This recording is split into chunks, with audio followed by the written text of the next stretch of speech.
Fala pessoal, tudo ótimo com vocês? Sejam bem-vindos à primeira temporada do Sensix Cast, um espaço onde traremos quinzenalmente convidados especiais para falar de assuntos diversos relacionados ao nosso querido agronegócio.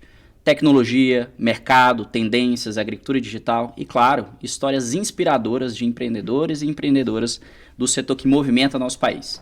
Apresentado por este aqui que vos fala, eu, Carlos Ribeiro, cofundador e CEO da Sensix, uma empresa de tecnologia com a missão de transformar fazendas em ambientes de gestão orientada a dados. No Sensix Cast de hoje, vamos aprofundar nas nuances de um dos principais insumos que fazem a atividade rural decolar no nosso país, o crédito. E para esse papo aqui, a gente trouxe o Gustavo Alves, tá?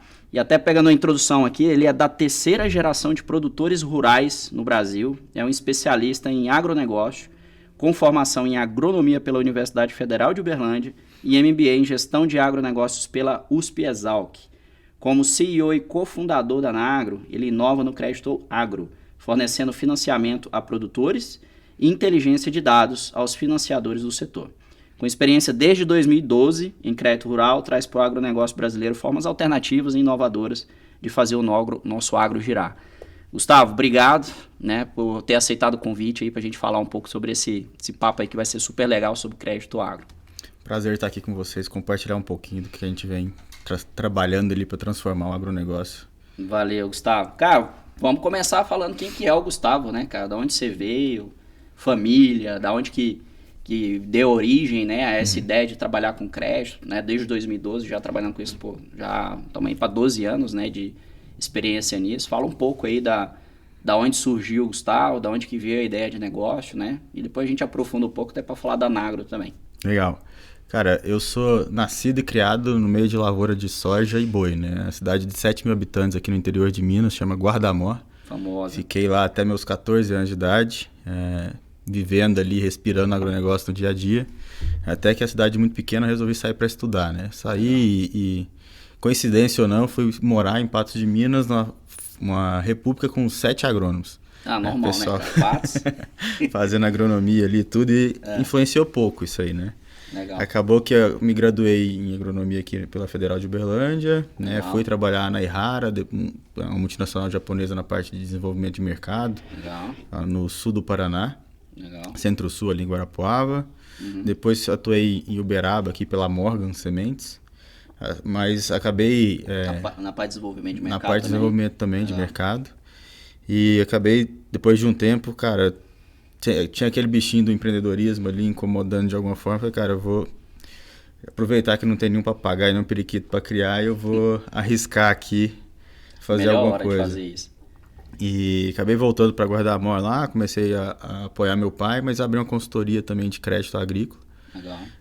Enquanto tocava a fazenda e apoiava outros produtores na aquisição de crédito rural, né? Junto Seu a pai é bancos. produtor, planta soja, milho, Isso, né? meu pai, hoje ele ainda está na atividade ali, ele e meu irmão conduzem a operação, né? Planta soja, milho, feijão. Começou no seu pai ou no seu avô lá? Meu avô, até onde eu sei, foi meu avô, né? Tá. Meu avô mexia mais com gado, né? E acabou deixando algumas áreas ali, mas meu pai teve que meio que começar do zero depois. Coincidência ou não, meu pai teve uma consultoria de crédito na década de 90, também para assessorar produtores rurais no acesso a crédito, né? Na época ele fazia muita coisa pro Bradesco. Legal, legal. E ali, né, quando eu estava atuando também, né, ajudando outros produtores a conseguir crédito, eu fazia crédito para mim na pessoa física. E Legal. senti um pouco o dia a dia ali da dor do produtor, do que é o acesso a crédito ali, em especial falando no pequeno e médio produtor rural, né? E foi ali que começou a despertar esse interesse de mudar um pouco a dinâmica do crédito rural para o produtor rural, que a gente fala na Nagro que o crédito ele é tão importante quanto a semente fertilizante, né? Que hoje é um insumo básico ali para o produtor rural iniciar suas atividades, uma vez que ele enterra o dinheiro ali, espera 5, 6 meses para poder recuperar esse capital, né? Então, a gente precisa apoiar o produtor e ali em 2016, 2017, a gente já tinha algum tempinho de consultoria.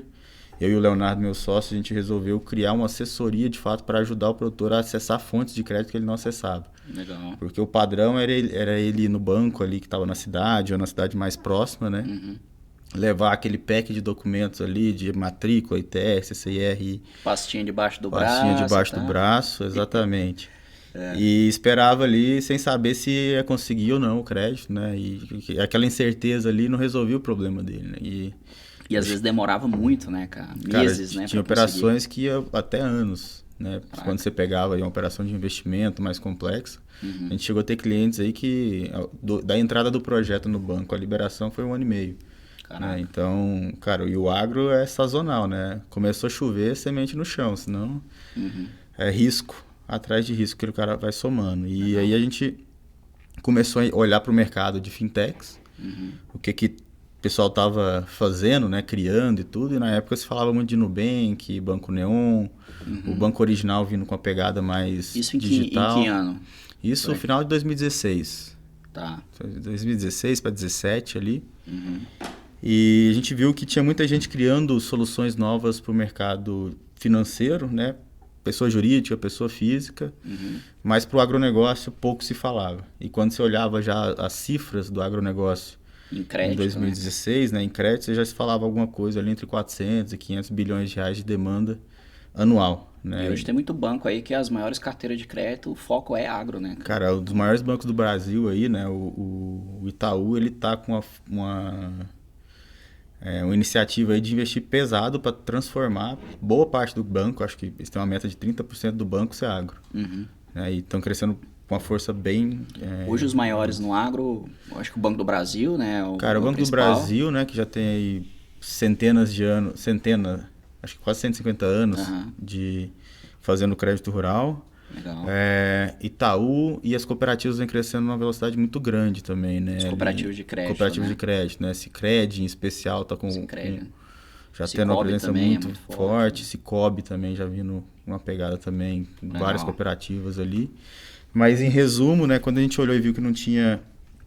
Pouco se falava de agro e tecnologia, a gente resolveu comprar essa briga, porque a gente entendeu que um das principais vamos falar, problemas assim, que o produtor rural enfrentava na hora de buscar essas fontes alternativas de capital, né, era a falta de informação. Né? Se tinha uma assimetria de informação entre o produtor rural, porteira para dentro, e a cadeia de financiamento agrícola. Legal. Então a gente começa a trabalhar de forma de estruturar, trazer dados, trazer informação de dentro da porteira, de informações públicas, privadas, e consolidar isso no que na época a gente chamou de cadastro digital. Legal. E a proposta da Nagro era basicamente levar informação para o financiador para ele conseguir ter uma visão de risco de crédito, né, mais coesa ali, mais pronta para poder conseguir financiar esse cara, que ele tinha pouco contato. Legal. Então a gente começa com esse modelo ali lá em 2017. Cara, você acabou de destravar uma memória minha aqui. O meu avô, ele era, né, infelizmente faleceu, que Deus o tenha, mas ele era produtor rural.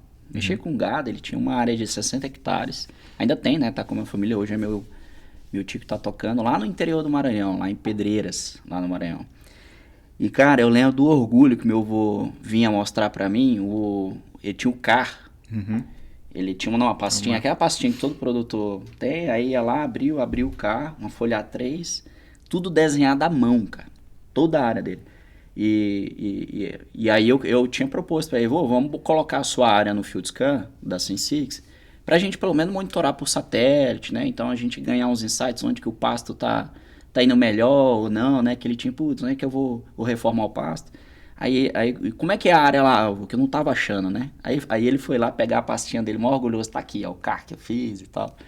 Cara, imagina pro cara do banco, né? Ter que ler toda essa informação, transformar isso em informação creditada, para aí então ver o risco do cara e conseguir fornecer o crédito. Então é isso. Eu acho que a era digital trouxe um outro nível, né, de acessibilidade de informação. Com certeza, né? Cara. A gente tem conversado com bastante gente, a gente conversa com gente, com pessoas, né, que estavam à frente de grandes instituições financeiras aí, vamos falar na década de entre 2000 e 2015, 16, 17 ali, e mostra para eles o que a gente está fazendo, né, em termos de trazer informação, tecnologia para melhorar os processos e conseguir destravar crédito nessas praças, né. Legal. assim, né, no meio rural, a praça mais afastada dos grandes centros, né, vamos falar assim. O interior, de fato, do Brasil, né, que tem crescido bastante. E, cara, os caras ficam assustados, porque o jeito que eles fizeram crédito até há 7 anos atrás, né, 8 anos atrás, era totalmente diferente. O cara não tinha essa visibilidade do risco igual tem agora. E é muito na confiança, né? Era muito confiança, relacionamento. Na praça e vai embora, né? Isso. E tinha um histórico também do agro ser um mercado desestruturado, bagunçado, sem informação, né? Que não eram de pessoas sérias, e muito pelo contrário, né? O produtor rural, ele sempre foi uma pessoa muito séria, né? Com o negócio dele, o cara que ama a terra, o cara que continua sempre investindo, mas ele não tinha a sofisticação que precisava para conseguir fazer uma emissão de um CRA, de um recebível, alguma coisa assim, e destravar um tipo de crédito que ele não tinha acesso. E com essas agfintechs trazendo informação, trazendo dados, né? As agtechs também apoiando nessa coleta de informação, você consegue duas coisas. Primeiro, levar uma fonte de crédito que o produtor rural não tinha contato, né? E isso é independente da geografia que ele está localizado. Então, ele consegue hoje acessar do Acre, do Maranhão, do Tocantins, acessar um recurso na Faria Lima, né? Que está localizado em São Paulo ali. E além disso, né, você consegue reduzir o prazo, né, o tempo ali, o tempo de resposta do financiador. A informação gira mais rápido. A informação gira mais rápida, mas também você consegue reduzir custo. Porque quanto menos informação, maior o risco. E quanto maior o risco, maior o custo. Porque você tem que atingir um ponto de equilíbrio. Precificar o risco, né? Exatamente. Então, aí o cara pagava mais caro, né? Tinha um excesso de garantias. Então, vamos falar, o cara tinha uma fazenda que valia 10 milhões, ele ia tomar 2, 3 milhões de crédito, a fazenda ficava travada ali porque ele precisava de 200%, 250% de colateral ali, né? Para aquela operação. E isso você tira a liquidez da terra, né? O cara poderia estar fazendo mais operação, pegando mais recursos, com a mesma garantia, mas pela falta de informação, pela falta de transparência entre as partes ali, né? E confiança também, porque falta de informação gera desconfiança, porque não conhece tudo. Não tem um relacionamento, né? Porque você não tem a proximidade geográfica do cara ir tomar um café lá na sua fazenda. Exato. Você mostrar para ele o gado no pasto, mostrar para ele a área plantada, né? Então, a tecnologia ela vem para apoiar dessa forma, né? E reduzir os custos. Então, para um cara antes acessar um produtor que estava no interior, o cara tinha que pegar um avião, descer no aeroporto mais perto, alugar um carro, alugar uma caminhonete. Você sabe bem que você já Por isso que os grandes acessavam o crédito filé. Exatamente. E os pequenininhos, e agora, como é que acessa? Era muito caro pro cara fazer isso. Então, onde que ele vai? Ele vai onde que tem um cheque maior tudo, porque é um percentual da operação, né? O custo dele ir fazer isso, dele originar essa operação. E a gente, com a conectividade, com os dados, com a tecnologia, a gente consegue reduzir esse custo de conseguir fazer cheques pequenos para um cara que está numa geografia bem mais remota do que... Cara, eu acho que assim, né, nessa linha aí, eu vejo assim, quando eu olho o crédito rural como está estruturado hoje, eu vejo duas coisas muito interessantes. Primeiro, essa questão da informação que você comentou. Então, calcular o risco desse cara está muito mais fácil, inclusive monitorar as garantias, né? Então, uma das garantias é a própria safra, né? A gente tem um barter, por exemplo, que é o pagamento em saco. Pô, como é que eu sei que o cara realmente plantou? Que dia que ele começou, né? Então, você ter a tecnologia para estudar o risco, ter a tecnologia para monitorar a garantia também é muito importante. E a outra linha é que é isso, eu acho talvez até mais interessante ainda, é que começaram a surgir formas alternativas do produtor pegar o crédito. Exatamente. Sem ser só ir lá... É um empréstimo, tá aqui e aí o cara pega aquele dinheiro e faz os investimentos dele. Hoje a gente tem CRA, tem operações estruturadas em crowdfunding, né? Dá para você... Os FIAGROS, né? Também, que FIAGROS, tem crescido exatamente, os FIAGROS. Assim. Então, assim, dentro desse contexto, cara, assim, o que existe hoje de alternativas para o produtor tomar crédito, né? Que não é só ir lá no banco falar com o gerente e sair com dinheiro na conta, né? Quais são hoje as principais formas que o produtor consegue acessar? E aí, óbvio, a gente sabe que tem algumas que são mais complexas, aí são para valores maiores, outras são mais rápidas, mas aí tem um custo talvez maior. Acho que a própria Anagro, né, faz essa originação. O que vocês têm visto aí? O que são as estruturas utilizadas no Brasil hoje? Antes o produtor rural ele ficava refém do plano safra, né? Ele ali, assim, quando a gente começou a atuar com crédito rural, a gente trabalhou basicamente uns 6, 7 anos ali estritamente com o plano safra. E você via que isso era 70% da necessidade de capital dele era atendido pelo plano safra ali. Sim. Quando a gente olha hoje, você já vê que uns 40, 45% hoje ainda é plano safra. Você tem um custo subsidiado ali, que ainda, apesar da demora, da morosidade ali na liberação do crédito, é um negócio que é interessante para ele ainda. Em especial para os pequenos produtores ali, você tem taxas até melhores. E tem várias instituições também que Isso, que e antes você ficava comissão, mais tá? refém do Banco do Brasil ali e tudo. Hoje você já, através das cooperativas de crédito, você consegue, bancos privados já fazem repasse. Legal. Bastante gente já consegue fomentar, né, o crédito rural oficial, que a gente chama, né, que é do Plano Safra ali. Legal. Tem uma briga das agfintechs também, briga assim, no bom sentido, né, um pleito junto ao governo para também abrir um percentual desse plano safra para as agfintechs repassarem, né? Porque é um capital também que é bom para os clientes das agfintechs. Mas, cara, falando de opções, né? Se a gente pegar aí nos últimos 7, 8 anos, do que foi aberto de opções, o próprio CRA, que é uma modalidade antiga, assim, que você via muito usina de cana fazer, né, agroindústrias, né, operarem. Como é que funciona o CRA, assim, só para o Cara, pessoal? o CRA ele é basicamente um certificado de recebíveis do agronegócio, Certo. ou seja, uma duplicata é um recebível, um contrato de venda futura é um recebível, uma CPR é um recebível. Tá. Então você consegue unificar ali alguns títulos, né, alguns duplicados, alguns contratos ou CPRs, como se colocasse tudo dentro de uma estrutura só e emitisse esse certificado para um tomador, né, para um credor da dívida ali. Legal. E esse cara ele fica com o direito de receber ali uma taxa, né, um juros ali no vencimento dessa operação, né? Legal. O CRA ele se assemelha muito à operação de uma debenture, né, que é uma emissão de dívida ali basicamente, que a empresa emite essa debenture e quem compra, né? No caso do CRA é o chama de crasista, né, o cotista do CRA, e a debênture é o debenturista. A debênture também é um mecanismo que agroindústrias também utilizam, mas aí a gente vai para empresas de um porte mais relevante. Mas a debênture também tem esse mecanismo do recebível, né, Sim, como uma garantia? sim, Tá, tem. legal. A debênture ela pode ser o recebível, ela pode ser o próprio risco da empresa, né? Certo. É como se a empresa estivesse tomando uma dívida no banco, só que ao invés dela pegar no banco, ela vai pegar com os debenturistas. Ela emite a debênture, você vai lá e compra a debênture. Legal. E aí você vai, por exemplo, receber lá daqui 2 anos CDI mais 7. Né? Para o investidor é uma aplicação de renda fixa, Investidor né? é aplicação de renda fixa, exatamente. Legal. Só que está no risco da empresa ali. Né? Mas trazendo para o mundo dos produtores rurais, cara, a gente, além, né, do crédito oficial, a gente, olhando assim, né, o pool de produtores que a Anagro atende já passa dos 5 mil produtores, a gente vê que muitos produtores, eles recorrem também à cadeia de suprimentos, então tem o barter, né, que é bem difundido já, que é a troca de produtos por insumo, né? Tem a soja verde, a soja futura, né? Que o cara fecha um contrato, a trading antecipa o pagamento para ele entrega essa soja na colheita. Legal. Mas entrando em alternativas diferentes, assim, que são coisas novas, né? A gente tem visto emissões de CRA verde, então o produtor que ele consegue comprovar ali a parte mais ESG, né? O ambiental, social e governança, trazer informações de compliance ambiental, que não está em lista de trabalho escravo, que está compliant ambientalmente no IBAMA, ICMBio e tudo. Legal.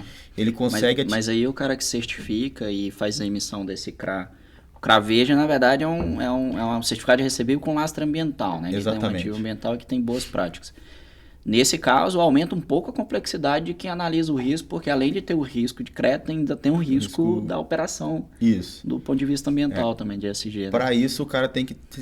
quem está emitindo, né, esse CRA, ele tem que trazer alguém que apoie para dar evidências, né, ou um certificador, alguma coisa, alguma instituição que consiga certificar de fato que ele está compliant com esses práticas, requisitos, né, com essas práticas. E quem está comprando também, né, geralmente ele consegue acessar bolsos mais baratos, vamos falar assim, né? Um investidor europeu que tem interesse em investir em operações ESG. Com ESG, né? Isso. Só que ele tem que continuar cumprindo, né, com essas obrigações, porque tem até cláusulas de vencimento antecipado. Legal. Por exemplo, se o cara O produtor rural ele fez uma emissão de CRA verde ali e tudo, e daqui a pouco ele aparece no PRODES ali, que é de desmatamento. Tem uma cláusula de vencimento, porque quem está comprando geralmente são grandes bancos, investidores de fora do Brasil, e tem um risco de imagem, né? Por exemplo, a gente teve uma grande casa de crédito no Brasil que saiu uma notícia bem pesada, assim, que ele tinha financiado áreas que eram de desmatamento e um dos produtores que estavam dentro dos fundos lá dos fiagros dele estava na lista de trabalho escravo. Só que quando ele concedeu o crédito não estava. Só que você tem que continuar fazendo esse acompanhamento, né? É aí que entra também a importância do monitoramento, né? Exatamente. Da garantia, né? Então, a gente brinca, né? Assim, tem algumas empresas são boas no pré-crédito e outras boas no pós-crédito, né? Pré-crédito você vai tentar fazer o máximo de análise possível para você não tomar inadimplência, né? Para o cara pagar e tudo, né? E aí vai um processo de avaliação de crédito. O pós-crédito é o monitoramento. Porque eu brinco muito lá na Nagro que, cara, dar crédito todo mundo pode dar. É muito fácil dar crédito. Basta você ter o capital, você consegue dinheiro, vai ter sempre demanda. Né? Mas receber é o principal desafio do crédito, né? E assim, a gente está passando por alguns anos, né? A gente via numa maré muito boa desde 2016, falando de agronegócio como um todo, o ano de 22, a safra 22 para 23 já foi um pouco mais complicado em termos de margem, tudo. Agora a gente entra 23 para 24 já com fatores climáticos afetando a produção, as margens também. E aí a análise de risco fica cada vez mais importante, né? Nesse cenário.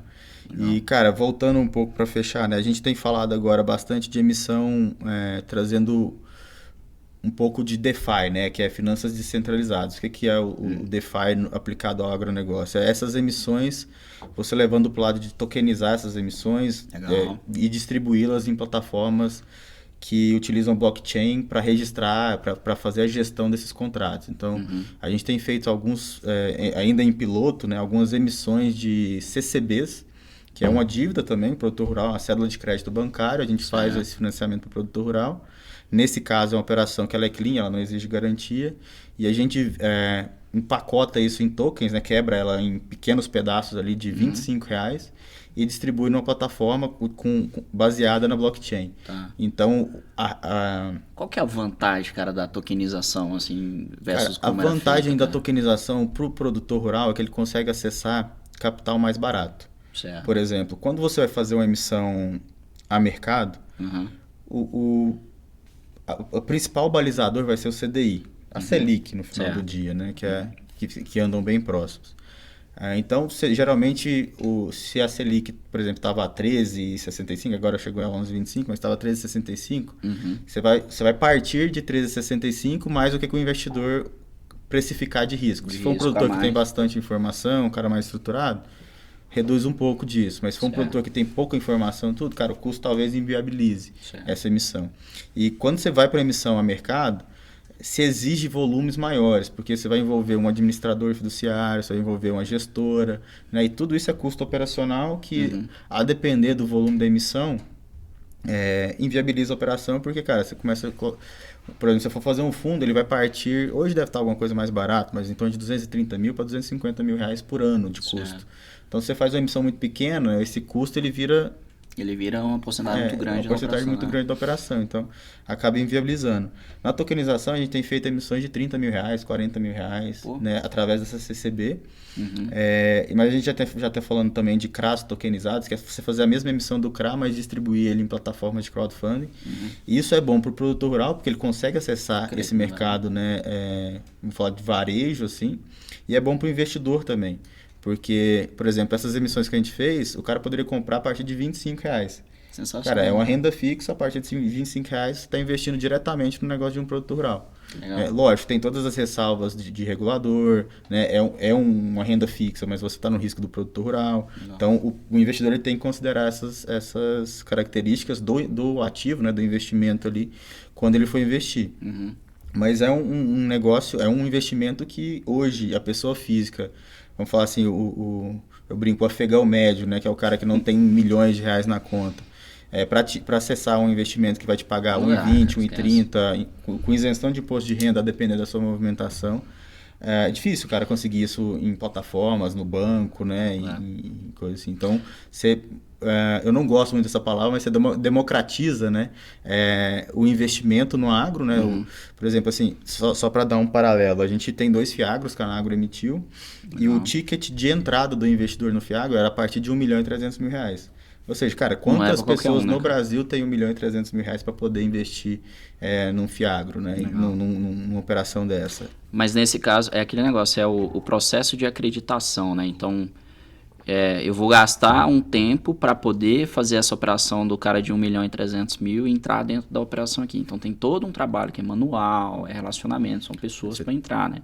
Com a tokenização, a gente usando a arquitetura de blockchain, né? Exato. Esse sistema fica muito mais fluido, muito mais fácil, né? E o blockchain por si só já tem essa acreditação. E mais seguro, né? Porque você tem a parte do contrato inteligente sendo regido pela estrutura de blockchain. Então, legal. É uma coisa assim que ainda está em desenvolvimento, a parte do contrato inteligente em si, mas a estrutura que você seta ali na blockchain, ela... Legal. Você não vai conseguir alterar, né? Então, a parte de fraude, de contratos e tudo, e se você consegue ter um custo operacional também mais interessante, porque você elimina alguns agentes que no final do dia era para falar que o regulamento, que o contrato estava sendo seguido, né? Então, e aí você consegue trazer, refletir isso no custo final do produtor rural. Que legal, cara.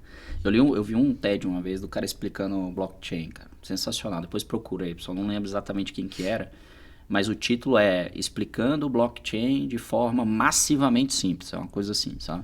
E aí a gente fala muito em blockchain pensando em criptomoeda e tal, aí pensa muito pro financeiro, mas o blockchain ele é uma forma, eu registrei aqui, ele até coloca lá no vídeo lá que é como se fosse um cartório digital onde ninguém manda, é um negócio descentralizado, né?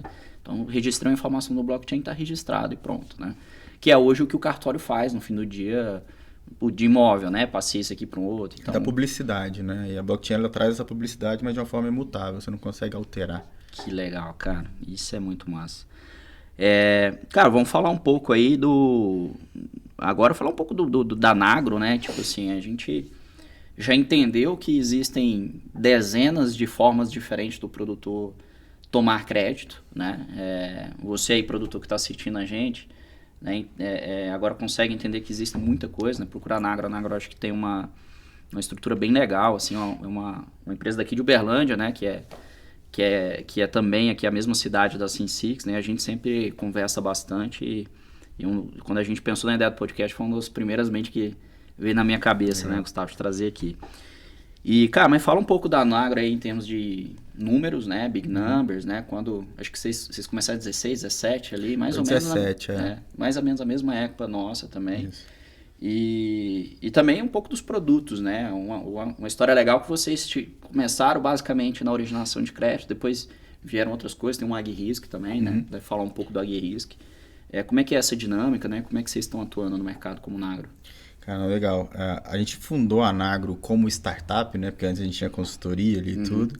Em 2017. Mas eu brinco que ela começou de fato em 2020, assim, os produtos que a Nagro tem hoje. Porque até de 2017 a 20 foi meio que uma escola, assim, que a gente estava aprendendo a atender o produtor rural. A gente começa a Nagro ali em 2017, né? Meados de 2017, junho, julho, ali na aceleração da Startup Farm. Antes a gente vinha já com a consultoria, né? Mas ali a gente leva o projeto de fazer um cadastro digital para o produtor rural para ele acessar crédito.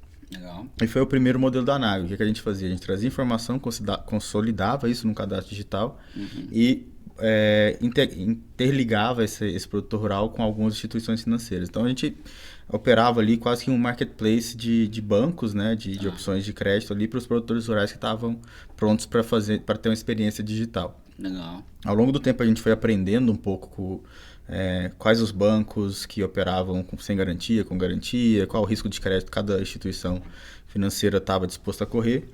E a gente foi meio que desenvolvendo, cara, no início ali era quase que um filtro em algoritmos, né, para qualificar o produtor rural em termos de marketing comercial, depois crédito, garantias, risco, até que isso acabou virando um motor de crédito. Legal. Em 2019 para 2020, a gente começou a avaliar o perfil dos produtores rurais e via que esse produtor rural ele tinha 70% dos casos tinha uma característica. Esse cara ele tomava parte do recurso dele com o banco, ali 50%, ele ia na cadeia de suprimentos, né, na trade, no fornecedor, na cooperativa, se financiava ali mais uns 30%, 40%, e ficava 10%, 20% sem ser atendido. Ou esse cara tinha capital próprio e ele usava recursos mais caros, cartão de crédito, cheque especial, tudo. E a gente falou, cara, acho que cabe aqui um financiador complementar a cadeia de suprimentos e aos bancos para operar nessa parte que não está sendo atendida, nesses 10, 20% que não está sendo atendido. Então a gente começa a migrar nosso modelo de ser intermediador de crédito, de fazer essa ponte entre o produtor e instituições financeiras, e começa a operar como uma fintech. Então a gente vai para o mercado, capta recurso. Inicialmente foi um CRA que a gente emitiu para a própria Anagro, e a gente trazia os recebíveis dos produtores rurais ali. E depois esse CRA ele virou um FIAGRO de 58 milhões de reais. Esse FIAGRO chegou a ter 120 milhões de reais. No início do ano passado a gente emitiu mais um outro FIAGRO que vai chegar a 200 milhões de reais agora. No total a Anagro trouxe aí em torno de 400 milhões de reais para financiar o produtor rural diretamente, né? Para a estrutura através de FIAGROs, CRAs, emissões que a gente foi fazendo para ir alocando essas operações ali dentro. Hoje é o modelo que a Anagro atua, né? Ela tem duas verticais. Então, essa vertical de fintech hoje, a gente já desembolsou mais de 450 milhões de reais para mais de 70 culturas no Brasil inteiro. Vocês têm parceiros que fazem essa estruturação do FIAGRO, ou vocês Isso, mesmo... a Anagro ela atua como originador e service, né, do FIAGRO. Então todas as operações que são originadas para a Anagro, a gente cede para essas estruturas, mas nós também somos investidores nessa estrutura do FIAGRO. Então a gente tem cotas ali dentro do FIAGRO. Legal. A gente já financiou mais de 5 mil produtores, mais de 40 culturas diferentes, então a gente não nicha só em grandes culturas, a gente atende pecuária e agricultura também. No Brasil? O Brasil inteiro, cara. Hoje a gente já está nos 27 estados aí, fazendo operações. Para o cara ser um investidor no FIAGRO, vocês abrem isso em alguma plataforma ou faz hoje aquisição não, direta? A gente está estudando fazer um FIAGRO aberto, agora, né, listado, que o pessoal fala. Que aí vai estar distribuído em plataformas, mas inicialmente ele é privado. Por isso que eu comentei que tem aquele ticket médio de entrada ali e tudo. Então, e aí plataformas de crowdfunding que o cara vai poder investir ou não? O FIAGRO não. O FIAGRO, quando você faz ele listado, aí é plataformas de corretoras, né? Aí você fala os B3, grandes bancos, você lista ele na B3, e e as corretoras colocam dentro da plataforma para o investidor acessar ali. Hoje o investidor, pessoa física, para ele acessar os FIAGROs, né, que por serem fechados, ele precisa ser um investidor qualificado e tem todas umas regrinhas ali que ele precisa cumprir. Legal. Mas, cara, a Anagro recebe hoje cerca de 6 mil solicitações de crédito por mês, e a gente tem uma esteira de avaliação de crédito muito rápida por a gente ter digitalizado boa parte dessa esteira. Legal. Né? E ali, essa esteira de crédito digital, ele é um produto também da Anagro. Lembra que eu falei que a gente foi desenvolvendo os funis ali tudo? Isso virou um produto Nagro, né, que é um software de gestão de risco de crédito digital, que se chama AgRisk. O AgRisk, ele nasce como essa esteira de crédito digital, mas ele está sendo desenvolvido para ser quase que um banco como serviço para a cadeia de suprimentos do agronegócio. Então, a cooperativa, a trading, a revenda, né, o distribuidor de insumos ali, a própria multinacional, ela utiliza, né, essa tecnologia da Anagro para poder também fomentar crédito no agronegócio, ali dentro do AgRisk, né?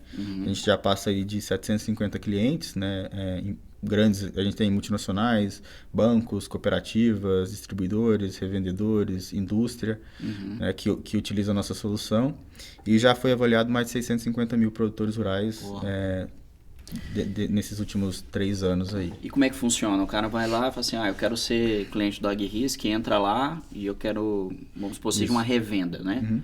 A revenda vai lá e fala assim, puta, eu vou dar crédito para esse cara aqui, vou colocar meus insumos lá e aí eu quero analisar se ele está tudo no conforme ou não, né? Exato. Como é que funciona? Hoje a empresa, né, a revenda, a indústria, ela pode solicitar uma demonstração, então ela pode entrar no site do AgRisk ou da Anagro, nas nossas redes sociais solicitam uma reunião, né? A gente faz uma reunião de demonstração e apresenta o produto ali. O produto ele é um produto pago por serviço, ele é um produto modularizado, então vamos falar que você tem uma revenda que ela tem uma análise mais básica, que ela não quer acessar o endividamento do produtor, ela quer saber mais da área, do o cadastral Puxar o CAR, ali, né? O também. CAR, tudo. Tá.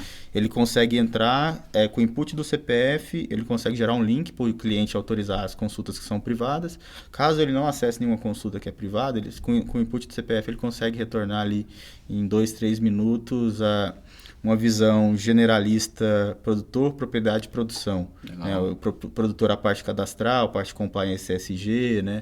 A fiscal ali, grupo familiar, econômico, judicial, desse cara que com esse tanto de recuperação judicial que tem aparecido no agronegócio aí, está ficando cada dia mais importante. É verdade.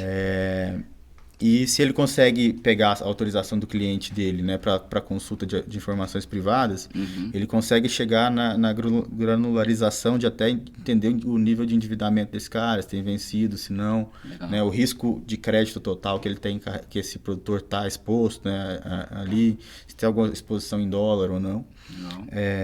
E projetar a produção futura dele ali também. Né? A gente consegue olhar ali variação de índice de NDVI histórico. Legal. Então, para ver, por exemplo, tem um produtor aqui que eu estou avaliando ele, eu quero saber se ele faz safra e safrinha para eu projetar o fluxo de caixa dele nesse sentido. Então, com o NDVI você consegue ver as variações ali. Sim, né? E projetar isso. Legal. E é uma plataforma paga por uso. Então, vamos supor que o cara tem 200 clientes, ele quer avaliar uma vez por ano os clientes dele. Ele consegue comprar ali um saldo, né? Como se fosse carregar o crédito, ele carrega o crédito e vai utilizando à medida que ele for avaliando, né? O cara vai renovar o cadastro mês que vem, eu vou avaliar o AgRisk dele aqui. Legal. E também ele consegue fazer o monitoramento desse produtor, tanto economicamente quanto da área agora. Legal. Que, cara, a gente tem visto muitos casos que o cara ele toma o crédito depois de 2 meses, ou ele começa a ficar com alguns vencidos, 2 meses como exemplo, né? Mas ou começa a sair algum apontamento em lista de trabalho escravo e desmatamento, né? E pro cara que deu o crédito, ele está num risco de imagem ali de novo, né? Então, esse monitoramento constante é bem legal pro cara ir acompanhando de fato a evolução, né? Legal. Não é tipo aquele crédito em duas fotos. Eu bati a foto do cara quando eu dei o crédito e tô batendo agora quando eu tô recebendo. Legal. Você vai vendo meio que o filme acontecendo ali. Legal. Até a colheita. Acho que apareceram também muitas startups do agronegócio aí no último ano, cara, muito focado no monitoramento de garantia especificamente, né? Isso. Acho que tem até uma empresa, ela tem a AgroTools, por exemplo, ela já está no mercado há um bom tempo e eu acho até interessante que tem um dos produtos que ela foca muito na indústria de comida, né? Pô, pegar um McDonald's, né? Pô, da onde que tá vindo a minha batata, né? O produtor que tá produzindo a batata que eu tô fritando aqui, ele é um cara que tem um bom compliance, né? Tem uma garantia legal. E aí, isso vai pro crédito, isso vai pro ambiental, isso vai pra construção de imagem, isso vai pra rastreabilidade do cara que tá comendo um bife lá na Europa e quer saber se aquele bife foi produzido de uma forma responsável, né? Eu acho que tudo isso aí volta e vocês focaram muito nesse monitoramento de garantia justamente para ver a questão do risco do crédito, né? Exatamente, cara. Que legal. É uma demanda que já era latente, assim, no mercado, esse acompanhamento da garantia, porque, de novo, né, esse cara ele já não está mais geograficamente próximo à propriedade, então ele precisa, de alguma forma, ali, entender o que está acontecendo, né? Uma vez que ele concedeu esse crédito ali, essa proximidade, né, de ter ali quase que um olho, né, próximo ali, sabendo o que está acontecendo, é muito importante para ele, para dar esse conforto e até entender, porque assim, o que a gente vê, né, bastante assim, dentro do nosso portfólio e fora também, é que, cara, dificilmente um produtor ele fica inadimplente por caráter. Acontece em alguns casos, mas muitas das vezes o produtor, cara, ele tem agora, como está acontecendo, uma quebra de safra, né? A gente atende bastante Rio Grande do Sul, que já está há 2 anos ali tendo eventos climáticos extremos ali, que tem afetado bastante a produtividade da região. E isso, cara, se o cara não colheu, não tem como ele pagar. Né? E quando você está monitorando, você consegue até antecipar pro cara, você tem uma operação que vai vencer, eu tô vendo que você aqui que tá com um evento climático, provavelmente você vai ter uma quebra de safra, você quer renegociar, como que a gente consegue fazer para te ajudar para você continuar na atividade? Porque assim, o produtor rural, ele ficar inadimplente, ficar negativado, não é interessante para ele nem para ninguém, né, no mercado. Porque assim, é um cliente a menos que você perde, né, é um produtor a menos produzindo, então a gente o agronegócio não é igual a uma empresa ali, né, assim, que, cara, é certo que se o cara comprou tanto de matéria-prima e colocou na fábrica, vai sair X vezes aquilo. O famoso unit economic, né? Exato. Agora no agro não, né? Você tem, né, dentro dessa fábrica aí tem muitas variáveis que não está no controle da operação do produtor rural, não está na mão dele, né? A famosa indústria a céu aberto, né? Isso. E aí você tem que entender a realidade desse produtor rural também e tentar ajudar o cara, né? Lógico que agora tá tendo muitos casos de o cara se alavancar propositalmente, porque tem se formado uma indústria de recuperação judicial dentro do agronegócio, que é um negócio bizarro, assim, que está acontecendo. Porque no final do dia gera uma insegurança jurídica e financeira nos financiadores, que isso vai refletir no custo de capital no final do dia. Então, isso vai para o preço, né?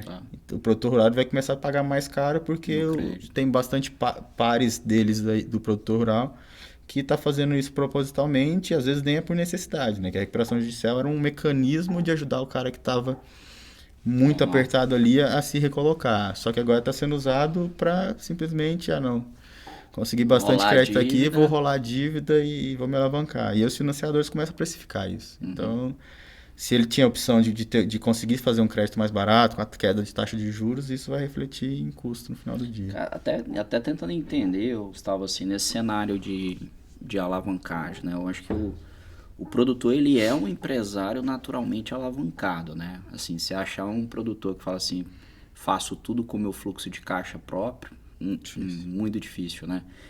E eu acho que os grandes financiadores do agro veem uma oportunidade gigantesca porque o fluxo de capital é gigante, mas ao mesmo tempo é um dos setores mais complicados, né, de ter essa previsibilidade, essa análise de risco, e por isso que está surgindo tanta agtech, tanta agfintech, né, para poder fazer o monitoramento disso e dar isso um pouco mais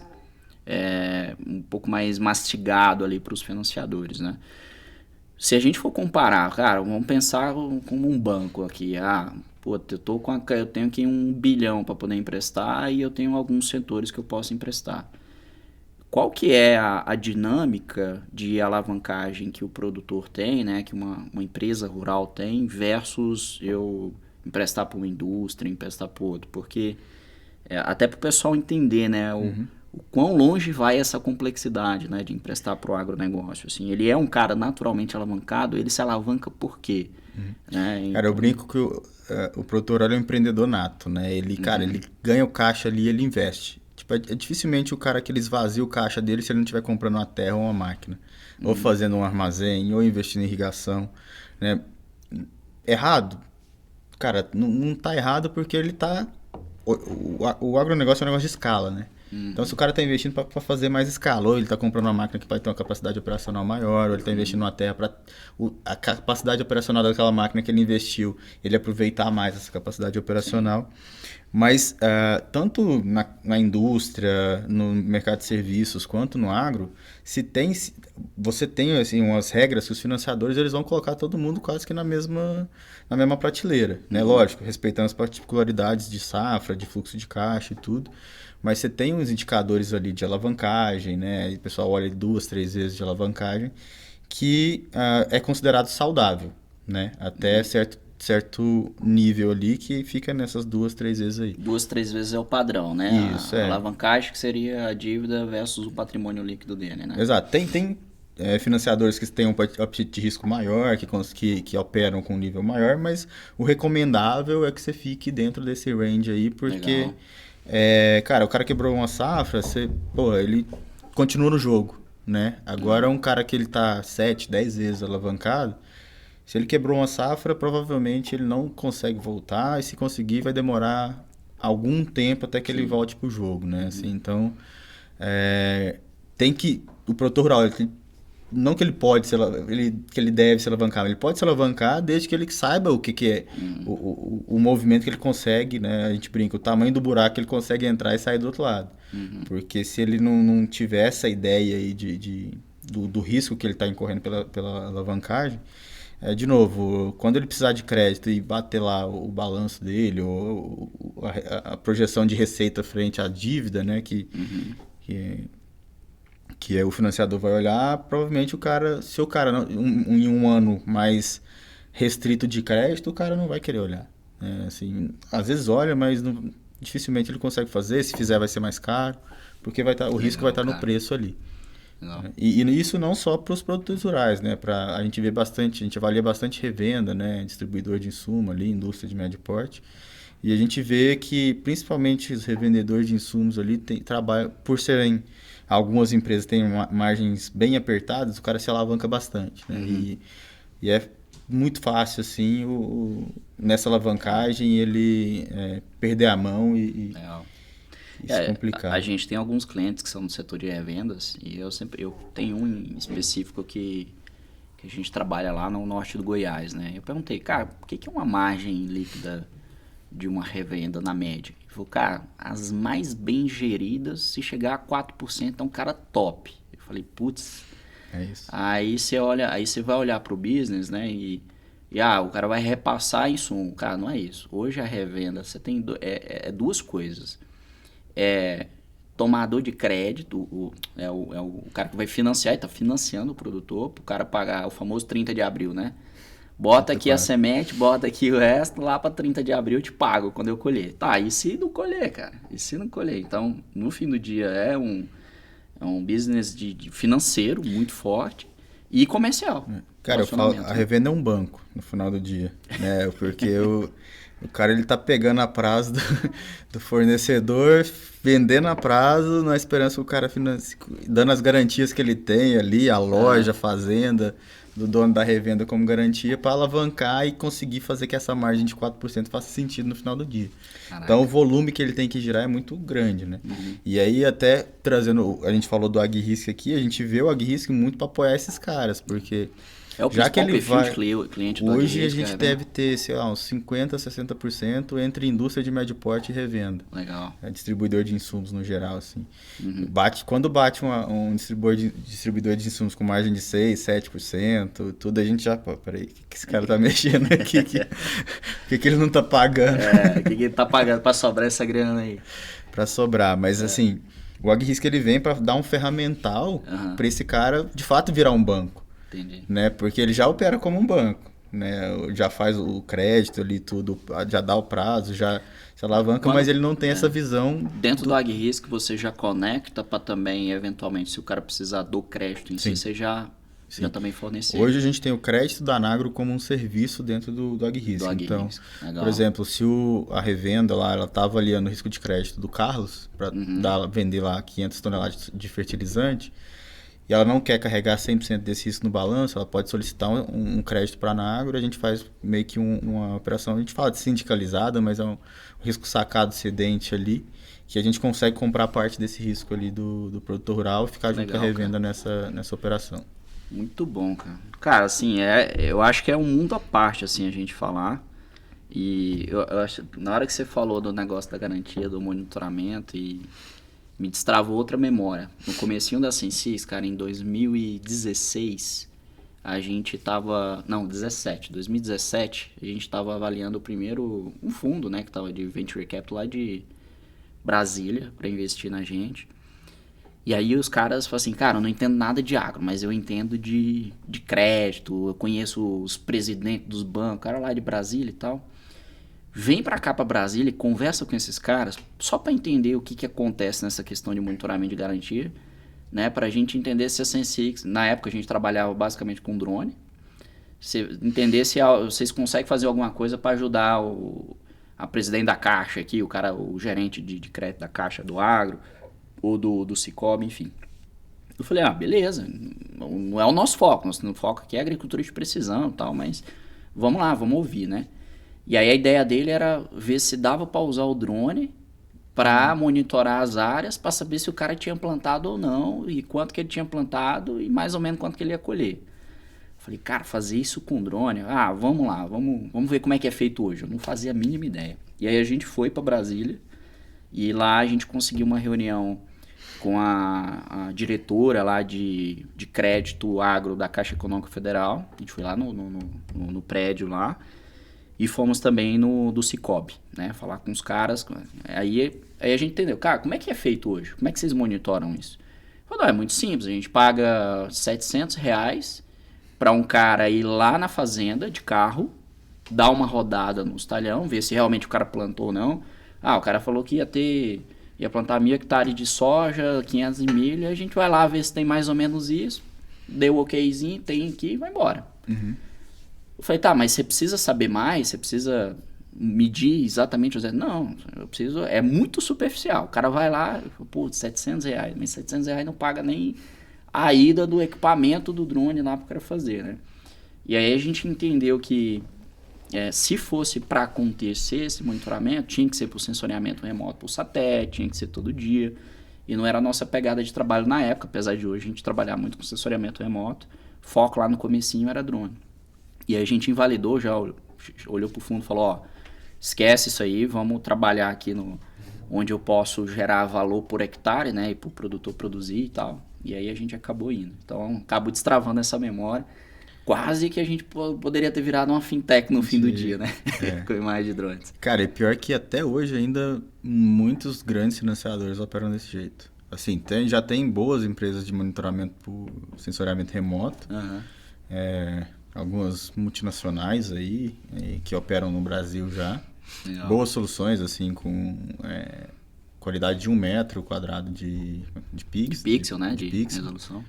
E diário, né? Monitoramento diário. Uhum. Mas quando o negócio dá pau, ainda é o cara no carro, entra lá e vai pra fazenda, acompanhar o caminhão. Não é qualquer carro que chega não, dependendo, né? Não mesmo. Legal. E algumas vezes até escolta armada, dependendo do nível do problema, os caras mandam. Eu já sei alguns lugares que tem que ir de escolta armada, cara. Tudo doido, cara. A gente tem um cliente que é uma consultoria lá em Rio Verde, e esses dias ele me mandou um print, um documento PDF de uma empresa de seguros, né, que tinha feito um seguro pro produtor. E aí lá na cláusula geralmente do seguro, você tem que colocar, você tem uma data limite para você, por exemplo, plantar a sua segunda safra. Se você plantou dali para frente, meu amigo, não tem essa, porque o risco aumenta muito, né, se você plantar fora da janela de plantio. E aí só que o produtor não tinha noção. Como é que os caras vão monitorar isso? Como é que os caras vão saber? Eles não veio aqui para saber se eu plantei no dia 10 de março e o negócio era até 28 de fevereiro. E aí aconteceu um sinistro na área dele, nessa área de milho, safrinho. E aí, na hora que ele foi pedir, foi registrar o sinistro para trazer, aí o banco, a seguradora foi lá, ó, infelizmente não vai ser coberta, você plantou aqui tal dia. Aí o cara assustou, falou, como assim? Aí o cara que mais entendia de tecnologia na cabeça dele era o cara que fazia agricultura de precisão para ele, que é essa consultoria que era cliente nosso. Uhum. E aí ele mandou para mim e falou, cara, tem como, cara, saber mesmo isso aí? E é justamente a curva fenológica da imagem de DVI. Aí ele fez um trabalho bem legal que dava para ver, cara, se você olhava na imagem de satélite, você via que a cultura só começou a crescer um pouco depois. Aí eu falei, cara, infelizmente não tem o que fazer. Realmente ele plantou depois e não vai conseguir trazer o sinistro, né? Então o produtor já ficou esperto que ele, já sei que estão conseguindo olhar a minha área aqui, né, por imagem de satélite. Na hora que eu tomei o crédito ou fiz uma pós-seguro, sabe que existem, né, essas questões de monitoramento de garantia. Cara, isso é positivo para o produtor rural no final do dia. Uhum. Porque assim, o seguro rural, né, se eu for perguntar para 100 produtores aqui, 95 vai falar que é custo. Porque toda vez que ele ia fazer uma operação de crédito rural, ele era forçado a contratar o seguro. Então era como se fosse uma venda casada para o produtor rural. Uhum. E aquilo ali ficou já meio que na cabeça dele, cara, não, seguro é custo, não serve para nada e tal. Mas quando acontece um evento que ele precisa acionar, aí ele agradece que o cara forçou ele. Só que ainda é muito caro quando você olha percentualmente falando, se você for comparar com um carro, com um imóvel, o valor da produção frente ao percentual que é cobrado do seguro. Mas porque tem-se muitos sinistros que não deveriam ser pagos e são pagos. E aí é a mesma coisa que se for vamos pegar a Praça de Uberlândia, está tendo muito roubo de Gol. Uhum. Cara, o seguro do Gol e Uberlândia vai ser mais caro, porque está tendo uma sinistralidade maior. Uhum. E no agro não vai ser diferente. Tá?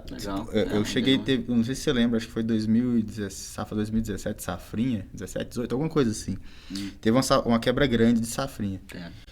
O seguro, na média da safrinha, ele era entre 6% e 7%, que já é caro. Foi uma quebra por clima ou foi a quebra Foi clima. Tem uma da cigarrinha pesada também. Não, essa foi atrás. clima, cara. Eu lembro que parou de chover assim, abril, maio aqui na região e, cara, milho ficou pequeno. Quase que igual ano passado, assim, que foi bem feito também. Mas... de um ano para o outro, o seguro saiu de 6%, 7% para 14% de custo da produção. Cara, aí o cara deixa de tomar o crédito, porque ele tá pegando um crédito... 14% do custo, da produção ou do custo da operação. Eu falo, assim, a operação geralmente ela financia o custeio da produção, né? Então, se o cara gasta R$4.000 para produzir 1 hectare, ele vai financiar mais ou menos R$4.000 por hectare. Então, você jogava 14% fora os juros. Né? E você estava falando de uns juros ali na época, sei lá, 7%, 8%, mais 14%. Então era 21%. Muitas das vezes o cara não tira de margem na safrinha.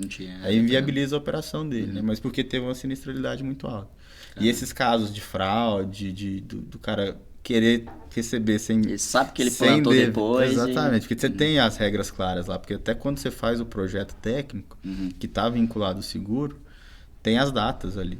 Eu não sei se você já viu o financiamento da Caixa aqui, de imobiliário. Não, nunca vi. Que tem a data ali, esse te libera 30% para certa fase da construção, sabe? Você fazer a fundação, a base e tal. Você levantou as paredes, te libera mais X% e depois libera o restante. A Caixa até tentou operar desse jeito no agronegócio, por fases assim. Né? E no final te liberava para colheita ali, alguma coisa. Mas lá tem as datas certinhas, porque você respeita o zoneamento... agroclimático lá. Sim. E ali no zoneamento fala, região ótima, na verdade a época, né, a temporada ótima de plantio na região X, Y, Z, e se você planta fora desse zoneamento, você está aumentando o risco da produção. Né? Isso já é comprovado, cara. Eu acho que a janela de semeadura é um dos indicativos, é um dos fatores mais importantes que impactam diretamente a produtividade, né? Tem vários estudos agronômicos relacionados a isso.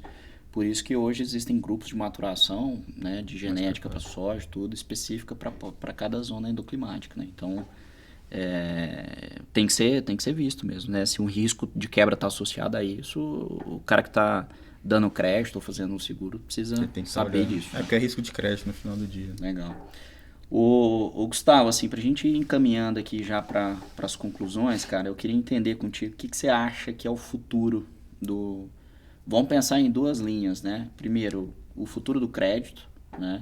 A gente fala muito de blockchain, tokenização, acho que a tokenização é a palavra da moda, né? Acho que tem até várias agtechs aí surgindo nessa questão da tokenização.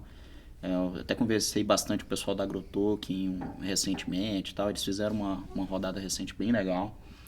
E aí, enfim, né, o que você acha, o que vem pela frente, né, em termos de novas alternativas de crédito para o produtor rural, modelos de negócios diferentes, né, como é que isso vai funcionar e como que a Anagro está vendo isso, né, quais são os próximos passos, né, de oferta de modelo, né, de negócio diferente ou produtos diferentes.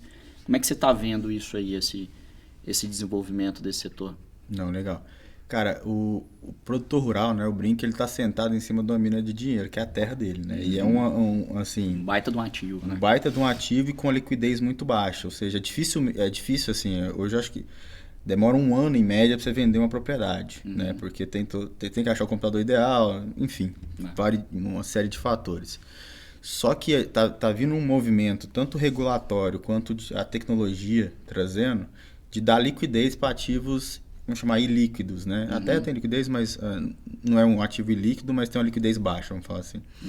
Mas você dá mais liquidez para esses ativos que o produtor tem. Então, a própria produção dele, quando está armazenado, tem uma liquidez rápida de vender ali tudo, mas ele está passível principalmente falando de commodity, da variação de preço do mercado. Então, o cara está colhendo agora a soja, o pessoal falando de R$98, né? Que ele não precisa vender agora, mas ele pode depositar isso, transformar isso, que eu acho que a AgroToken faz, em uma moeda que ele consegue utilizar isso para pagar os custos dele e tudo, e depois ele vende na hora que ele acha que é fica o momento lastreada, ideal. Tipo assim, minha soja está armazenada lá em tal lugar ali, tokeniza aí, que agora eu vou pagar uma caminhonete aqui com o que está lá. Exatamente. Então, e está vindo um movimento tanto de regulação aí dos fiagros, saiu uma regulação do CRA hoje também, voltando o CRA para o que ele foi criado de fato. Mas, assim, é um movimento regulatório de fazer estruturas financeiras que deem liquidez, né? Tem o fundo de terra lá, que é o fundo imobiliário do agronegócio, que o produtor rural ele pode integralizar, ou seja, dentro do fiagro, o fiagro ele troca em cotas do fiagro a terra dele, continua meio que arrendando a terra e utiliza esse capital para poder girar. Né? Então você consegue dar liquidez para esse patrimônio do produtor rural, sem que ele tenha que vender essa terra para se capitalizar ou dar ela em garantia e tudo. Então tem algumas coisas que estão vindo que vai facilitar muito e vai dar muita liquidez para o mercado em termos do produtor rural ele conseguir acessar diferentes modalidades assim de financiamento, né, formas diferentes dele comercializar a produção dele. Então a gente tem várias plataformas agora que ele consegue falar com vários vendedores, não é só o cara que passa na fazenda dele, né? Citando aí o pessoal da Grão Direto ali de Uberaba, que ajuda o pessoal a várias opções de ele poder vender. E cara, e a Anagro, diante disso, né, a gente tem apostado muito forte nessa parte de descentralização do mercado financeiro, que é, cara, como que a gente acessa o investidor, né, pessoa física, através das nossas estruturas, trazendo um capital mais barato para o produtor rural, né, e levando esses investimentos para pessoas físicas que não sejam investidores somente investidores qualificados, né? Então, as próprias emissões que a gente tem feito ali, a gente tem feito um piloto que já passou ali de 100 contratos que já foram tokenizados, né, com a Liqui, que é uma plataforma parceira nossa. Estamos conversando agora com de fazer CRAs tokenizados, tudo trazendo um pouco esse mercado financeiro que já funcionava, estruturas que já funcionavam, mas trazendo esse adicional da tecnologia, do blockchain, para fazer essa regulação e regulamentação, né, a gestão desses contratos e também a trazer confiança e credibilidade para os investidores que têm sim uma estrutura segura por trás, né? Então a gente já tem operado muito nisso, mas a gente tem falado bastante dentro da Anagro hoje que o ano da Anagro é o ano da criação do ecossistema financeiro do agronegócio. Porque a gente hoje tem de um lado, né, produtores rurais que solicitam crédito para a Anagro para comprar produtos e serviços, e a gente tem do outro lado empresas que solicitam tecnologia financeira para a Anagro para vender produtos e serviços. Então a gente começa a estruturar uma plataforma agora, através do app da Anagro, que já está na App Store e no Play Store também, conectando o produtor a essa cadeia de suprimentos, num formato que o crédito seja o veículo de comunicação ali entre essas duas verticais que já existem dentro da Anagro. Então é o passo e ali dentro, né, a nossa proposta é que a gente consiga levar um crédito já pré-aprovado para o produtor rural, comprar dessas empresas, né, com condições melhores de compra e fomentando também o negócio dessas empresas em regiões ali ou em carteiras que eles não atuavam ainda, né, fomentando essa dinâmica. Conectando também os fornecedores de serviços e produtos dentro desse ecossistema. Exatamente. Então, eu tenho crédito, eu tenho o fornecedor, eu tenho um produtor. No meio digital, hoje todo mundo ganha. Hoje, dentro do AgRisk, a gente já tem a inteligência de mercado, a gente tem ali indicadores financeiros, indicadores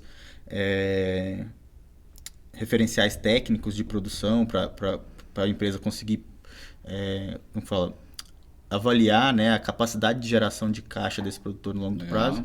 E para o produtor também, no aplicativo, a gente está levando essas soluções, né, e indo além. Né? A gente está levando agora soluções de seguro, alguns consórcios, coisas que ajudam. Quem sabe a Sensix também entrando no ecossistema em breve. Convidando, aí, né? Mas tem que fazer esse negócio rodar. Já estamos conversando lá com a turma lá, né? Porque a agricultura de precisão e monitoramento ajuda bastante. Então já vai sair agora em fevereiro, né, o app 2.0 com essa visão já embedando outras soluções parceiras ali para o produtor rural também receber esse valor ali através da Anagro.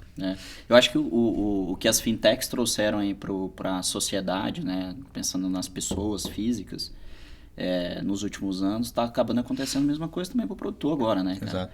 Hoje eu entro no app do meu banco, já tem a corretora, já está ali dentro, eu já consigo comprar criptomoeda, ação Brasil, ação americana, cara, renda fixa, bicho. Antigamente você entrava lá no app do banco, era basicamente o CDB do próprio banco e acabou, meu amigo. Aí te dá lá umas diferencinhas ali de liquidez, aí menos líquido, mais rentabilidade, ou mais tempo, cara. Hoje a gente entra... a primeira vez que eu entrei lá e vi várias empresas do agronegócio, né, listadas ali, seja em debênture, seja em Fiagro, né? E eu tenho visto muito os CRAs também, né? Os CRAs também. Cara, muito CRA. E CRA de empresa que eu conheço, que é cliente minha, ou que eu já tive algum tipo de relacionamento. Eu falei, cara, eu conheço essa empresa, eu sei que é uma operação boa, é sustentável. Tenho a oportunidade de investir nela. Pô, eu tenho a oportunidade de investir no meu cliente agora. Cara, é sensacional. Cara, e tá sendo uma transformação muito grande, assim, que tanto em prol de levar opções diferentes de crédito, tudo, mas também de digitalizar o processo, levar uma experiência melhor. Né? E assim, a gente vê isso refletido hoje no trabalho da ANAC, quando a gente entra no Google e vai olhar as recomendações lá, né, que tem do Google Negócios ali. Cara, organicamente a gente tem mais de 1.000 depoimentos ali do produtor que tira foto do tanque de leite, tira foto da produção dele, tira foto das vacas que ele comprou com financiamento da ANAC. Legal, cara, isso pra gente é do caralho. Assim, aquele você vê que o seu propósito está sendo cumprido de tipo transformar social, o impacto, né, que você tá gerando, né? Que o último número que eu tinha visto era que um produtor rural ele produz alimentos para 150 pessoas no mundo. Né? Se a gente já atendeu 5.000 produtores rurais do Brasil inteiro, então a gente já ajudou bastante gente aí a ser alimentado. Né? E o fato da gente estar espalhado o Brasil inteiro e não ter essa barreira geográfica para atender o produtor rural, cara, aí que você vê o impacto mesmo. Porque, cara, quando você pega a região norte, né, que é mais remota, nordeste ali, que está sendo desenvolvido agora... Cara, a gente conversava com um produtor rural lá que ele tinha que andar 140 quilômetros para ir no banco mais próximo dele. Hoje abriu o aplicativo ali. Abriu o aplicativo, ele consegue fazer tudo ali, fazer o cadastro, fazer a solicitação de crédito e pode tocar o negócio dele ali que a gente tá ajudando. Então, muito bom. Maravilha, meu cara. Gustavo, obrigado, cara. Já estamos aí já há 1 hora e pouquinho aí já de episódio, sensacional. Eu acho que tem assunto aí para mais uns 2, 3 podcasts aí. Eu acho que vamos ter outras oportunidades aí na frente. Gostei muito dessa ideia de entender um pouquinho mais sobre as tokenizações. Eu acho que a palavra do futuro agora vai ser tokenização, não só no agro, mas a própria finança descentralizada, né? Que a finança descentralizada, você meio que... Quando você olha o mercado financeiro no Brasil, você tinha 4 grandes bancos que meio que controlavam o mercado inteiro, né? Agora você tem gestoras que têm bilhões de reais sob gestão, né? Que tem vários fundos dentro dela. Legal. As próprias fintechs que vieram descentralizando esse mercado, os bancos digitais agora, Nubank, Inter, que cresceu muito, né? Com milhões e milhões de clientes. E no agro tá vindo essa onda também acontecendo. Né? Que coisa boa. Eu acho que os próximos anos aí vão ser anos muito pujantes aí em termos de novas soluções. As tecnologias chegaram numa maturidade que viraram muito confiáveis, estão muito acessíveis. E agora impulsionado pela inteligência artificial. Né? Inteligência artificial. O ecossistema, antigamente era o financiador e o tomador do crédito ali. Hoje, nós temos investidores, pessoas físicas, investidores estrangeiros. Nós temos lastros diferentes, que antigamente o lastro do pecuarista era o boi. O boi e a terra, né? Hoje, tem lastro ambiental, tem carbono, tem uma porrada de coisa vindo. E isso é muito bom, cara. Eu fico muito feliz assim, de estar num setor que consegue trazer, né, tantas novidades, né? E refletir isso em produtividade, né? Em aumento de produtividade. Porque você pega o Brasil nos últimos, 30, 40 anos, ele cresceu, acho que na média 0,5% de produtividade, né? E quando você olha para o agronegócio, cara, é absurdo a curva de crescimento. Sem crescer, assim, crescendo minimamente em área. Né? Então, é muito menor o crescimento de área. Não, antigamente, né? Eu até faço eu falo bastante sobre isso. Antigamente, na década de 70, se você colhesse 30 sacos de soja, você estava bem demais, ganhando dinheiro e tudo. Tudo bem que hoje o custo é 50 sacos de soja, mas o produtor tem condição de produzir 60, 70, 80, 90. Tem produtor que trabalha com gente que passa de 100. Então, acho que essa evolução biológica do negócio e do mercado como um todo também é muito importante. Beleza? Cara, obrigado. Prazer estar aqui com vocês. Obrigado, Ser. Com certeza vamos ter outros papos aí sobre crédito, vamos falar um pouco mais sobre isso e sobre outros tipos também de startups, né, de agtechs, e a ideia aqui é a gente trazer informação aí para a turma que está conectada. Bom, Gustavo, obrigado, cara, por aceitar esse convite, né? Acho que foi sensacional o papo aqui. Vão ter mais oportunidades aí para a gente conversar mais sobre crédito, sobre mercado, sobre agtechs, investimento, em porrada de coisa aí que a gente pode trazer. Então, te agradecer mais uma vez aí e, bom, já fique avisado aí que vão ter as próximas. Obrigado pelo convite, a gente está à disposição para continuar esse papo aí. Valeu. Tchau, pessoal. Até mais. Até a próxima.